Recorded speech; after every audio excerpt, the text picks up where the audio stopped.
Aubameyang was also on that list, James. However, of course, Chelsea heavily linked to the Barcelona striker as well. Where do you think he's likely to end up? If he has any say in it, he'll stay at Barcelona. But as we've seen already, Barcelona are quite aggressively trying to push a few out. So who knows where we'll be in a couple of weeks. But it's interesting, Rob, talking about the Glazers being the constant there through 20 years. Chelsea are at the opposite end of the spectrum. They've got brand new owners, but they're also scrambling. And it's players like Aubameyang who sort of would not really have been a serious target, I think, in the Roman Abramovich era. But because Thomas Tuchel has taken on more of a responsibility, he's now more directly involved in transfers.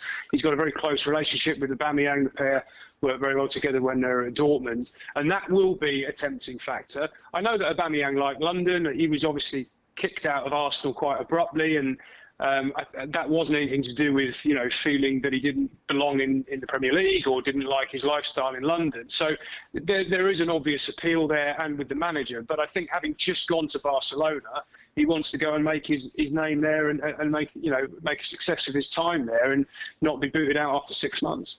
How likely, James, is it that we're sat here as the transfer window closes and Chelsea haven't brought in a striker? Oh, I think Chelsea will do plenty of business between now and the deadline. I think the Anthony Gordon deal will probably happen. They're going to have to go quite a lot higher than they are at the moment. If they don't get Aubameyang, I think they will look at one or two other forward options because they know they're light in that position.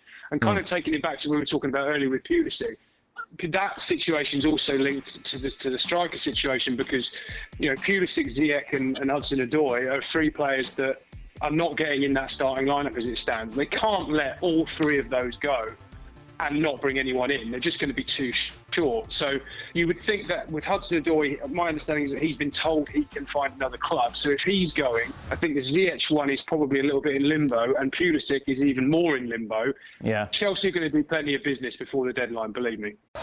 Thanks so much for watching ESPN on YouTube. And for more sports highlights and analysis, be sure to download the ESPN app. And for premium content and live streaming, subscribe to ESPN Plus.